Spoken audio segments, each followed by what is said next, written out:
The Communist Party of China was formed in 1921 with 58 members. Today, it numbers over 90 million. Since 1949, when Mao and the Communist Party took control of China, they have ruled without an election. Victory in war gave them legitimacy, and after Mao, economic growth justified CPC rule. Today, two political systems dominate the world: Western democracy and socialism with Chinese characteristics. The West explained to the developing countries that democracy was the secret ingredient that made countries rich. Many poor countries tried democracy, but it did not make them rich, because it was not democracy, but military strength that created the wealth of the West. Superior military power allowed Great Britain and the European imperialists to plunder the colonies, and later allowed the US to impose a dollar hegemony on a world that produces goods to sell to America, whereas America produces only the dollars to buy these goods. The universal strength of the dollar is backed not by gold or productivity, but by the strength of America's armed forces. After the century of humiliation, the early Chinese leaders rejected democracy and instituted one-party rule. By 2010, the party had succeeded in uniting China, creating stability and security, releasing hundreds of millions out of poverty, and making China a world power. The success of the China model has made many developing nations question democracy as a solution to poverty, as they study the ways China has been governed over the last 70 years. Developing countries that have tried the democratic electoral system are plagued by electoral fraud, an inefficient court system, a corrupt police force, and leaders who are too often corrupt and incompetent. Though democracy may be a fair way of distributing the accumulated wealth of rich nations, the last 30 years have repeatedly shown that faster economic growth has taken place in countries that are less democratic. Even in rich nations, democracy has thrown up some surprising results, such as Brexit and Trump. In democracies, public popularity and the ability to win elections creates leaders. In China, promotion in the party is determined by merit, experience, performance, and track record. The Chinese system has supported the rise of highly educated, disciplined, and competent leaders. Great leadership has been the key to China's success story. The four most important pillars of the Communist Party are the Organization Department, the Central Discipline Inspection Commission, the party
was known as elephant hunting.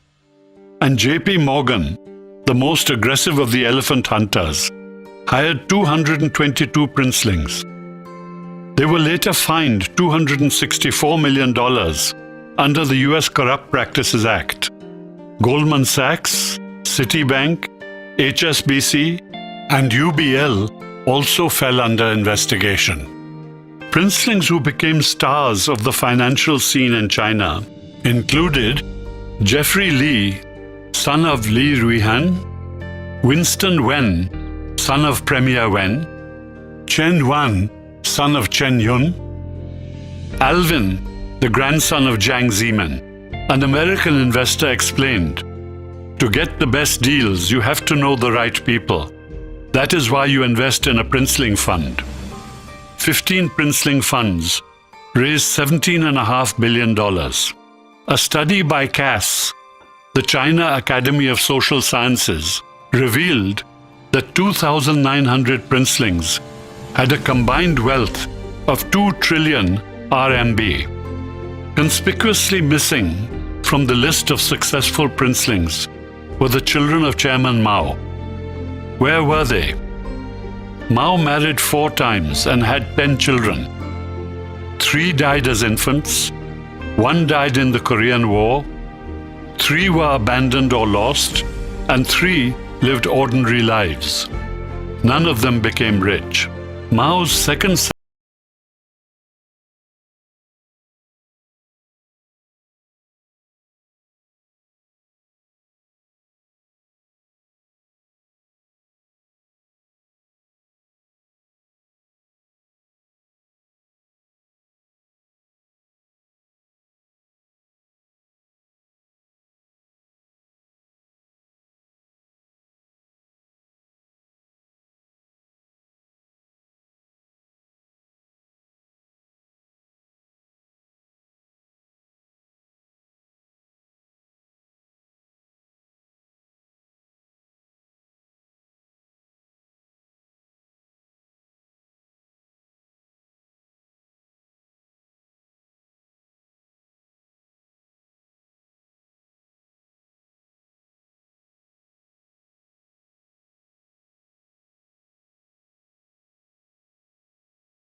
thousand workers, built the largest concrete structure in the world, the biggest dam and the biggest power plant, capable